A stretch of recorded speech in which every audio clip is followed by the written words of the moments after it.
عزیزم، درود و مهر. امیدوارم حال دلتون عالی باشه. امروز آموزش کشک کدوی حلوایی یا به قول مازندرانی‌های عزیز کیکشکو داریم که یک غذای بی نهایت لذیذ و خوشمزه که طعمش منو غافلگیر کرد. گیاهخواران عزیزم میتونن از خوردن این غذا لذت ببرن.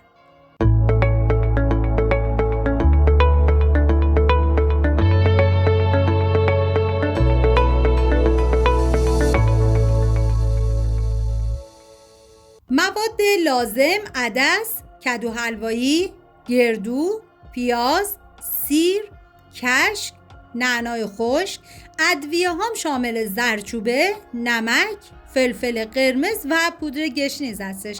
من اندازه های دقیقم داخل دیسکریپشن براتون نوشتم. عدس‌ها چند ساعت قبل خیس کردم و بعد ریختم داخل قابلمه و بعد از اون مقداری آب بهش اضافه کردم و میذارم تا عدس کاملا پخته بشه. و کدو حلوایی را من پوست گرفتم و تخمه‌هاش ازش جدا کردم و بعد به اندازه های دلخواه رو برش میزنیم و بعد از اون میذاریم داخل قابلمه و مقداری آب بهش اضافه میکنیم و میذاریم تا کدو حلوایی کاملا پخته بشه. دیگه همه میدونین که کدو سرشار از فیبر ضد التهاب، به خصوص برای سرماخوردگی عالیه. پس بهتون توصیه میکنم که حتما درستش کنید. و پیاز رو به صورت خلالی ما ریز میکنیم و سعی کنید که از پیاز فراوان استفاده بکنید برای این غذا. و سیر رو من کاملا ریز کردم و حتی میتونید سیر رو رنده بکنید. این دیگه کاملا سلیقه‌ایه. حالا من این مواد آماده کردم و گذاشتم کنار و داخل تابه‌ای بهش کره حیوانی اضافه کردم و بعد از داغ شدن پیازهای خلالی رو بهش اضافه کردم. هم میزنم و میذارم تا پیاز کاملا سرخ بشه. واقعا تنوع غذای سنتی تو ایران ما خیلی زیاده.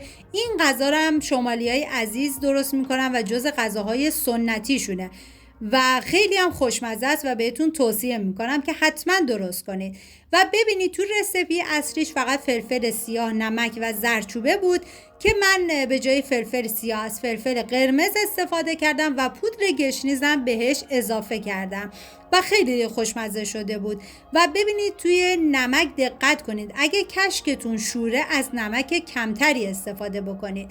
حالا هم میزنم و میذارم تا ادویه ها تفت بخورن و عطر ادویه ها آزاد بشه و سیر رو بهش اضافه میکنم.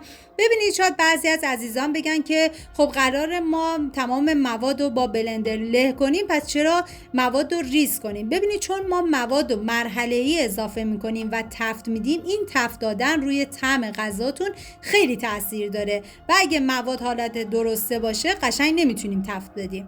و بعد از اون حالا گردو رو من بهش اضافه میکنم و هم میذارم به مدت 2 دقیقه گردو با حرارت کم تفت بخوره.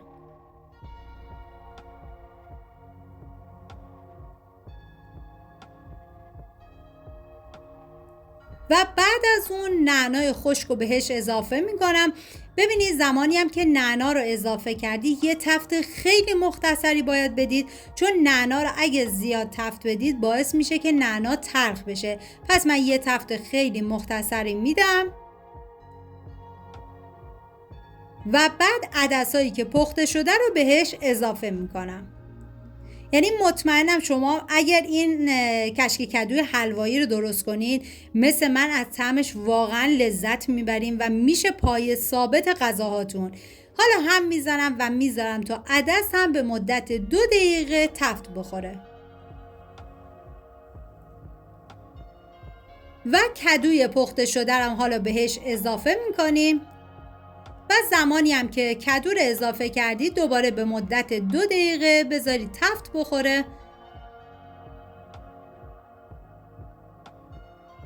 واقعا جای تک تک شما دوستان عزیز خالی بود. و حالا من کاملا هم میزنم تا تفت بخوره و بعد از اون حالا ما با بلندر باید کاملا لهش کنیم. ببینید بیش از حدم لهش نکنید، یه مقدار که له شد و یه دست شد کافیه. حتی میتونی با گوشتکوب دستی هم این کار رو انجام بدید، هیچ فرقی نمیکنه. و بعد از اون حالا ما کشکی که داشتیم و رقیقش کردیم و به غذامون اضافه میکنیم و هم میزنیم تا کشک با بقیه مواد کاملا یک دست بشن و با هم دیگه ترکیب بشن. ببینید زمانی هم که کشک رو اضافه کردید که هم زدید با بقیه مواد کاملا ترکیب شد، بعد از اون باید زیر حرارت رو کم کنید و بذارید به مدت 10 تا 15 دقیقه با حرارت خیلی کم جا بیفته و بعد از 15 دقیقه دیگه آماده است. حالا من سر تابه رو میذارم و بعد از 15 دقیقه این کشک کدوی حلوایی خوشمزه ما آماده است. امیدوارم که درست کنید، در کنار عزیزانتون از خوردنش لذت ببرید.